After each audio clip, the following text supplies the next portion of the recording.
Michael, so great to have you on the show. For listeners who are not familiar with your background, do you want to just briefly go over the McClintock Group and your history in mining? My history in mining goes four generations back, all the way to my great grandfather, who was a coal miner in Fernie. A great uncle who was a mining engineer building bridges during the I believe it was the Second World War. Yeah, all the way. My father's a geologist. My wife is a geologist. My brother is on the investment banking for mining, full mining family. But I'm a mining engineer by my bachelor's, turned metallurgist. Have a master's out of UBC in mineral processing. And sort of this last bit, most of my years I spent working for engineering groups on sort of PAs, feasibility studies, worked in operations for a couple of years. But these last few years, I've got involved within the McClintock Group, started as a group of concerned shareholders out of Blue Moon that saw some troublesome governance patterns, and we tried to bring that up and raise it. I volunteered myself to go in and fix the company for $1 a year. There were defensive financings that blocked that. I can report that as of today, basically all of those directors are gone. There's one director that's left that will be leaving as announced by Blue Moon, and the entire management team got replaced. So there's been quite a big rebound. With the McClintock Group, just want to kind of spread good ideas and conversations, and sort of talk about kind of the challenges that we're seeing in mining that are kind of keeping investors out and kind of alienating technical people to lead to. So open dialogue normally gets people involved a lot better than trying to close things up. I wanted to get into one of the topics, I guess, that I feel like was pretty important for 2024 as we come into 2025 is stakeholders and the conversation around that, especially with Quebec and BC and the changes that are possibly Mhm. what do you feel is some of the best advice out there as far as the stakeholder conversation from the mining perspective and from the investor perspective? If I'm talking in terms of the junior company, right, when you're approaching stakeholders, everybody you have an interaction with is a stakeholder. They're not just your investors, they're not just your employees, they're not just the communities, right? And every stakeholder will have different things that they can get out of a project or out of the company, right? So if you can understand all your different stakeholders and what they need, and what they're looking for, it's a lot easier to kind of bridge paths together. Or going into 2025, I think a lot of there's a kind of a changing point in the market where optionality is becoming more and more important. So one classic thing was that for the Rio Tintos and the BHPs to really look at a copper project, legacy wise, what they needed was 200,000 tons a year of copper a year. A couple of years ago, Rio Tinto came out and said that requirement was 100,000 tons, right? But one area where optionality comes in is now projects that have that potential to be able to hit those upper numbers are fewer and far between. So companies could spend all of their time looking at one study, right? But for a major like BHP and Rio Tinto, having projects that even have that potential of being able to reach that amount, that optionality is quite important. And so I see optionality of what projects potentially could do playing almost a more important role than what necessarily just straight NPVs and IRRs did in terms of studies, right? Understanding how that project is going to fit in with achieving, the community targets. What does that community need? How is it going to be built? But also, who are those larger cap companies that need meaningful production, and how does that fit in, right? So, what you want to do is understand how all these elements piece together and how all these stakeholders can benefit mutually. And I think optionality and exploring optionality is going to be a more and more important thing with advancing projects. Do you have any commentary as far as like the communities and stakeholders, I guess, in BC and Quebec? Do you think, what's your advice for junior mining companies out there, or again, for investors to take a look at as far as that narrative progresses into this year? I think like if you take something like BC, for example, what will happen is there's going to be different areas in BC that are easier to operate than others. And the advantage is going to be with bands that have sophisticated experience in mining and kind of know the process, right? So that's going to be really important on for the junior mining company side is and the investors is to recognize that every community is going to be different, and there's going to be some communities that are so familiar with mining it'll probably be easier to fast track projects quicker because those processes have been in. So if you look at areas which have like northern BC that has a number of different mines, all in the Tahltan area, right? You got Red Chris, you got Bruce Jack, all recently built mines, right? If you're in that land, that land's probably going to be more valuable because they have those robust processes in. So there's going to be different areas in BC and different areas in Quebec which are going to be harder to do business, and there's naturally going to be other places that are easier to do, simply because as these mines get built, those communities are more familiar, right? So yeah, you just really have to be able to recognize that not all BC is the same, and where these projects are in relative to where they are in BC matters. Main ones for 2025 is consolidation in the mining sector.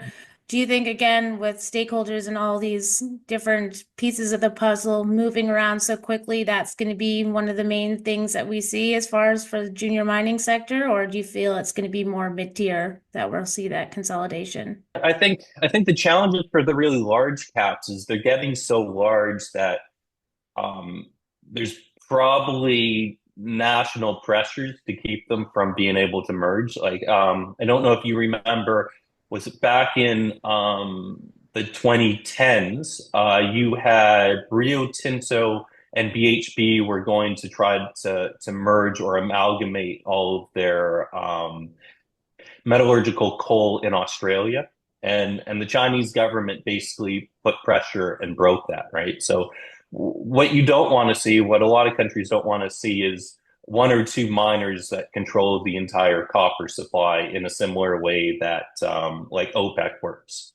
So I think politically getting too big, that there's probably a size limitation. Like if Rio Tinto and BHP wanted to merge, I'm sure there's probably a number of governments that would not be very happy with that and push back.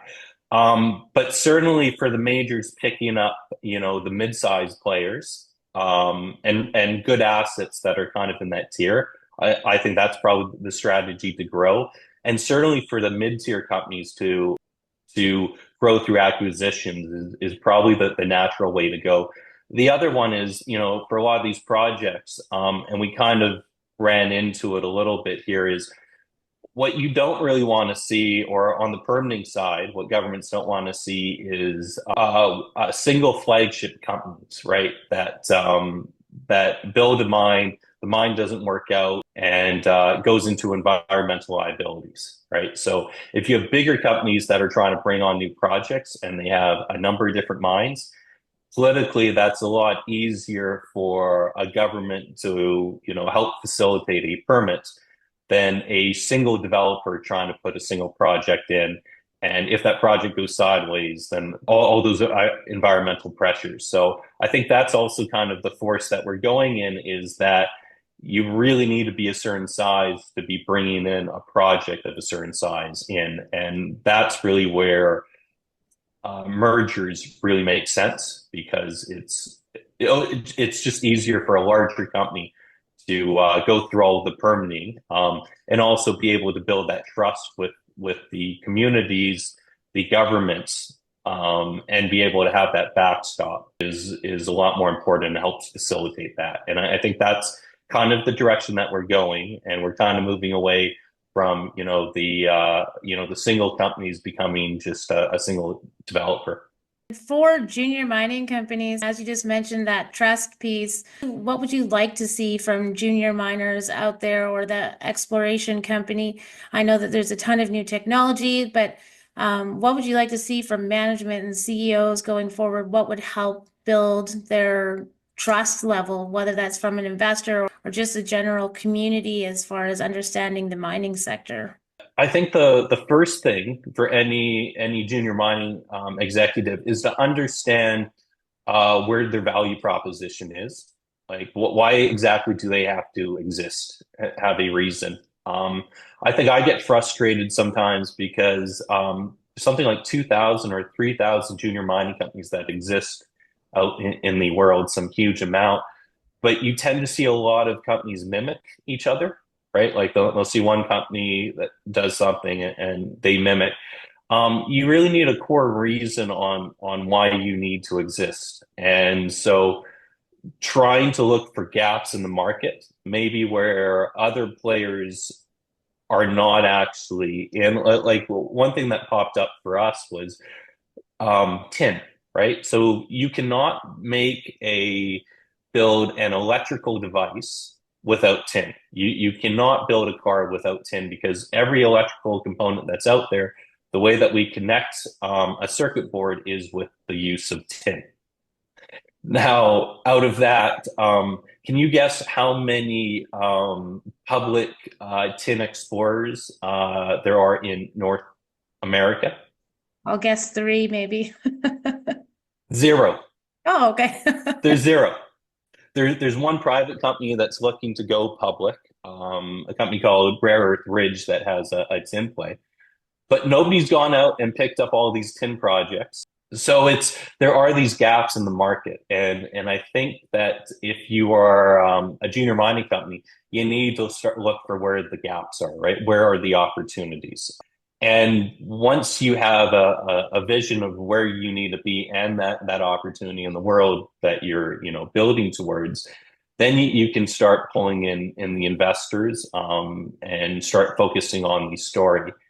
Just find sometimes you get a lot of people that they're pitching something, and the sense you get is they're pitching it because it's what they have, not what they believe in. Everything sells a lot better if you're actually doing something that you feel that there's a need in the world for. I've seen a lot again, your posts on LinkedIn, and I always love your commentary. And obviously, the world has changed, mining has changed, marketing has changed. For allocation of capital, when they are capital raising and bringing in XYZ money, what do you think is the balance now? Because you always hear the geologists say, spend it all on the ground, and the marketing, they want to spend it all on campaigns. But what is like a good balance that you've seen or that you feel is a good place? Because obviously you have to do a little bit of both now with a digital world, personal branding, and obviously you want to see the project develop. The ideal situation is really to have, like, think of it how the tech sector works, right? In the tech sector, normally what happens is there will be a group of people who come together, they have a concept, they put in a bunch of free time, and then they get a few angel investors, right? Core people. They try to keep their spend down. And then once they have a concept, they try to find, keep stakeholders that fund it. Once they've built everything up, the IPO is kind of the very last thing that you do. Mining on the junior side, I think we should be looking at it at that approach too, is you don't need to necessarily, I think sometimes people rush or they think that they have to go out and spend a lot more money before they have something together. But there's a point at which you want to be making sure that you have enough money to advance the project, to test what you need to do, and to be able to do the work that you need to do, right? So you either need to establish those networks up to be able to raise money, but really what you want to do is build those networks so that you don't have to spend as much money being able to keep those networks alive, right? So if you have to go out and find investors, it's a lot cheaper in the long term to find investors that will ante up each and every time that the company needs money than trying to find investors and new investors for each raise who are totally different, right? So you want to kind of build that investment thesis. You want to build those stakeholders. And then the other one is understand what exactly you need to reach which types of stakeholders and try to get your projects to that point. And once you have that, then I think you start upping the spend, but there's a balancing point, right? Like if you don't have a really good project or a really good concept and you start marketing like crazy, all you're going to do is everybody's going to see your name. They're eventually going to get bored and see that there's no news.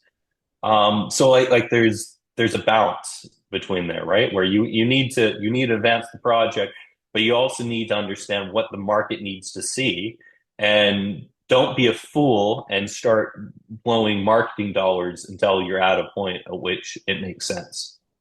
Don't know any of those companies out there that do that. Yeah. So Kind of leads into my next question with you regarding talking about tech companies. AI is, I feel, going to play again a big role in the exploration data and everything moving forward on the mining space. What do you think, or like forecast for 2025 with AI playing a role? Do you think it might take a couple years to kind of figure that all out?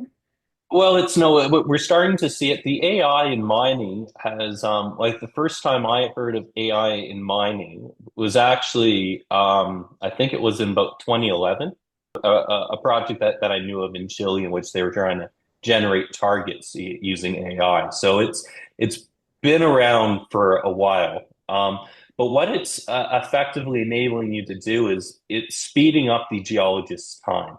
Right. What you can potentially do now, or they're getting better, is a single geologist can go and look at a region that would have probably taken them months on end. They can basically look and put together all of that data in a much shorter period of time. So it's increasing the efficiency of your geologist, and so that's a major advantage because it's reducing your cost to go out and prospect, essentially. Um, and so if you can look at more targets, you can rank more targets. That should that should facilitate, newer discoveries. Where I kind of am a little bit concerned, when you have a system that relies on a lot of data, where does the system want to go? System wants to go where there is a lot of data, because where there isn't any data, well, I mean, you if you don't have a drill hole in something, if it's a new area of ground, it doesn't show up. So I think there's a little bit of this balancing where, the tool becomes so good, and it's if you have an area that has a lot of data, a lot of drill hole data, the natural thing when you're working on it is that this one area looks really, really interesting. I have some of these values values that are coming up, or I have all of this ground that's untested, right? So there's a human need of being able to switch off and go, like how exactly do we go and look at the new areas? But I think where AI is going to help out is just on the efficiency of people being able to get through and understand systems and be able to target, and that's going to potentially speed a lot of things up. And the data management systems are getting better. So I think that's really where it's exciting times in terms of the AI out there. It still is a tool. And so I do like to caution people, you can't put the cart before the horse, right? It's the tool is great as long as you recognize what the tool is there for, which is speed up how productive geologists really are, and in turn that speeds up, the number of targets that ultimately can be tested and the number of ideas that can be generated. And that's the real strength with AI. Tailing, reprocessing, lithium brine, again, those are kind of two topics that are a narrative in 2025 as they might be easier, faster, etc. What are your thoughts on those two? Lithium space, I find really interesting. It's just the whole idea between hard rock mining and lithium brines, I find really interesting. Specifically, the many of the energy companies, oil companies, naturally drill brines as they're exploring for oil. So there's a lot of synergies there with their business. And then obviously the hard rock lithium is a little bit different. So it's going to be interesting to see how that space works out. Who are kind of the natural owners of lithium projects? So I'm curious to see how that plays out. We've had lithium prices have come down by quite a bit and rattled. It's been interesting to see Rio Tinto has made a very strong and strategic play to really get into lithium. And I think that was very strategic on their part, finding new areas to grow in and grow in a very sizable way. And then, yeah, in terms of some of the other topics that you kind of mentioned there, tailings I actually got off on a call with another type of technology that somebody's trying to bring about to dewater tailings. But especially with metal prices running, your tailings are going to be worth more and more over time, right? And naturally, in the long run, metal prices always will tend to go up as we deplete. Yeah, I think generally, like tailings are just as time goes on, whether it's this year or 5 years from now, tailings are consistently going to be something that more and more groups and existing operations have to look at, especially when it has the potential of being able to lower the footprint or be able to expand the operational mine life of a asset. As far as capital raising goes, for the junior miners, we know 2023 and 2024 were pretty brutal. Are you seeing anything different coming into 2025, or what do you think would be like the catalyst that we need to see as a change in the junior miners? I mean, some people say it's the market, gold prices. Kind of what I'm seeing, and I think it's still in the early stages, is actually outside money coming into mining. Very much like the Hollywood industry got built up because a lot of people in Hollywood made a lot of money and then reinvested that money back into Hollywood, right? And kind of kept things going.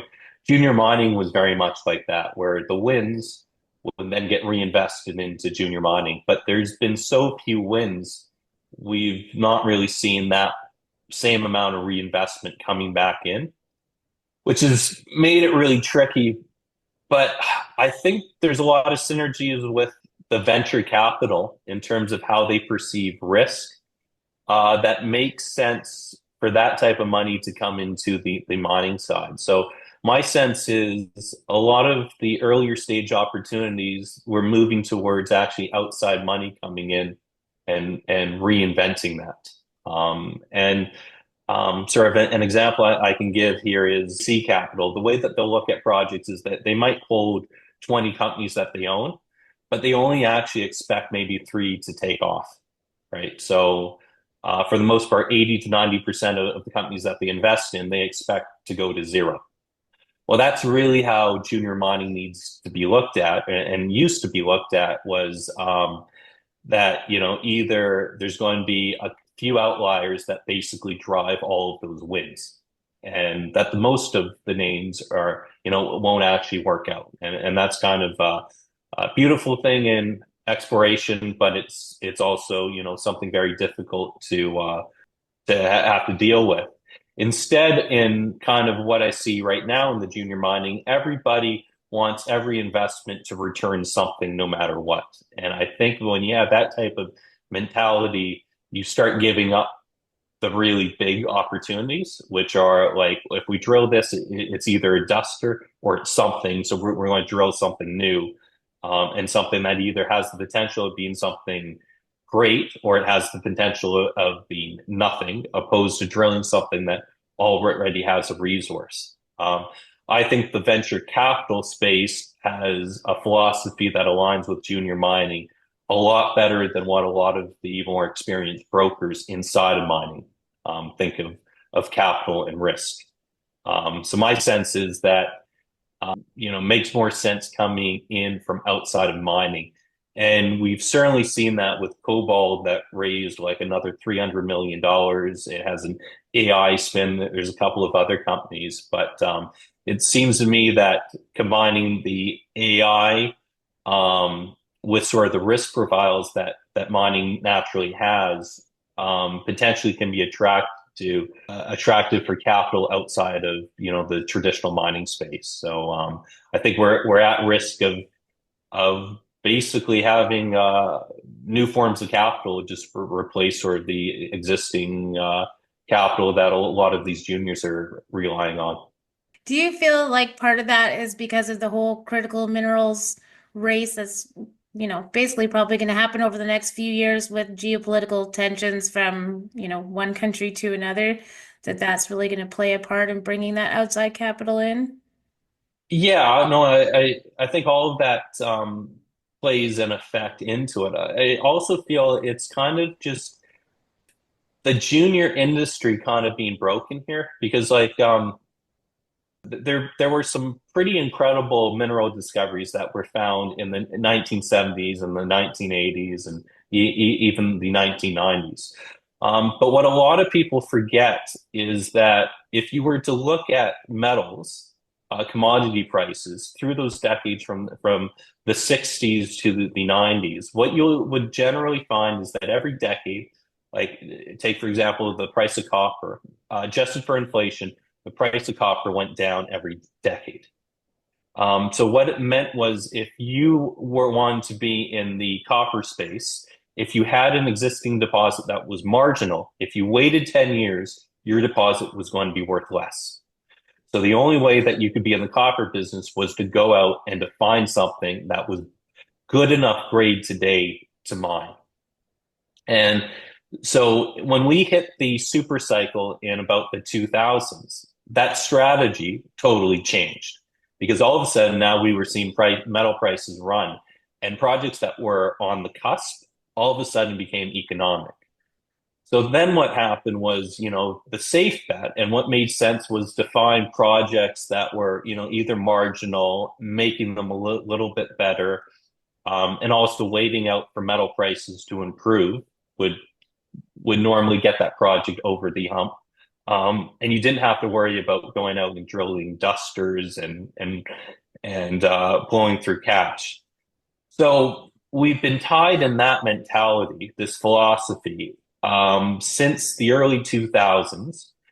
And what that's meant is that very few of those junior mining companies went out and actually tried to go out and drill dusters, right? So you have David Lowell, who found, it was his group that found Escondida, right, and a number of other deposits. But one of the interviews that they did of him, he just said, I was never afraid of drilling a duster.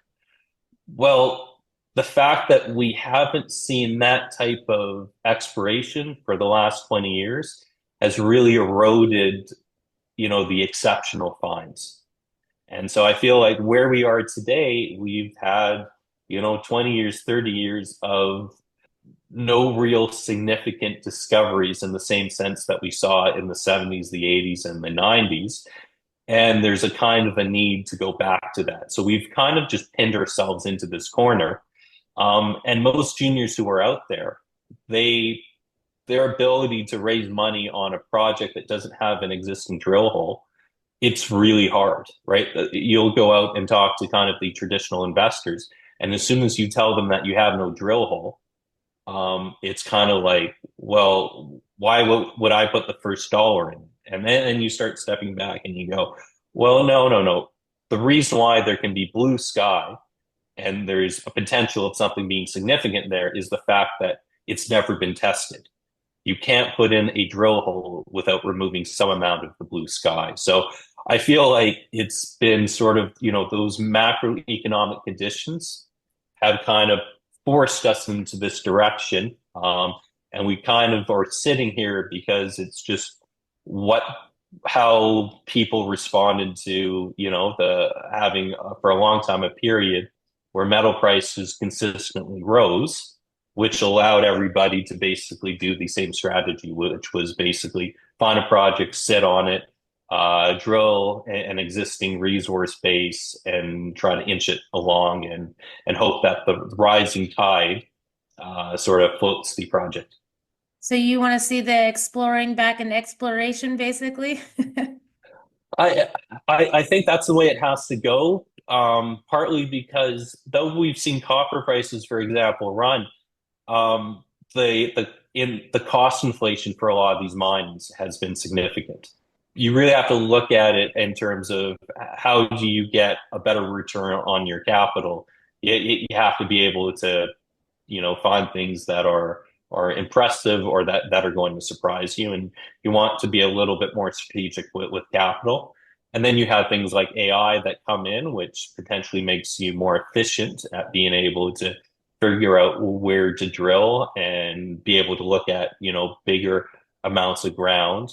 So all of that, you kind of have all of these competing forces. So I think a bit of it is just perfect timing where there's been exhaustion. And then there's also, there's new technology that's coming up and new ways of being able to think about it. And for a lot of the majors to grow, they really need district plays. They need 50 years of mine life, not 10 years of mine life, right? So that they really need to find something that has the potential of being, a mine that can last decades. For investors out there that are maybe not so much on the technical side, I know McClintock Group basically is, restoring investor confidence in exploration. What's some of the advice that you give yourself or that you would give investors, like maybe 3 things that you always pay attention to as far as looking at a mining company out there or potential exploration deal? Really, I would say the leadership, the management is probably key. You really want to have a group there that actually isn't just there like for the sake of the lifestyle companies, right? And get the sense that somebody who actually cares.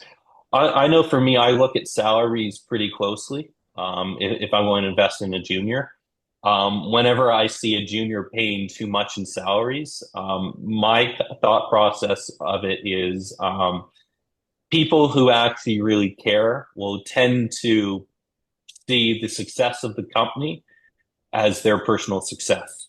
So the way that I kind of looked at projects that I was working on, and it was kind of a problem for me, was I would happily take less money in salary if it meant that I could use those dollars on the project and increase the chances of that project succeeding, right? So when I'm looking at companies, I'm looking for leadership teams that have that kind of philosophy where the CEO cares more about having another $100,000 in his budget to spend on capital projects rather than $100,000 directly in his pocket. And especially for an early stage project where there's a high risk, high reward, I think that level of buy-in is really important. Some of the other things that I look at is like where there's gaps in the markets, right? Where maybe there's, tin's an area that kind of piqued our interest because there's very few companies out there that are exploring. For the most part in North America, there's been very little in tin exploration. So I would think of it as which commodity classes do you want to get into? Where are you in the cycle? One thing to remember is that in commodities, the winners very quickly become the losers, right? And we go through these rotations. They're kind of like Canadian banks, right? The Canadian bank that does the best 5 years later normally does the worst. And the Canadian banks that were doing the worst are the fastest to grow. And the same thing happens with commodities. We saw that with nickel, lithium was everybody needed a nickel and a lithium project. And today, lithium and nickel, their prices have really collapsed. So be aware that there's always this natural rotation. And just because one commodity is really unloved at a given time doesn't mean that it will be still unloved in 5 years. Well, that does it for today's Exploring Mining podcast. If you'd like to be a guest or sponsor for this podcast, please contact investorideas.com. InvestorIdeas.com reminds all listeners to read our disclaimers and disclosures on the InvestorIdeas.com website. All investment involves risk, and this podcast is not meant to be an endorsement to buy or sell securities or products. To hear more podcasts, you can go to InvestorIdeas.com/audio. And a reminder, you can also hear our podcasts on iTunes, Spotify, Google Play Music, iHeart.com, TuneIn, Stitcher, Spreaker, and SoundCloud.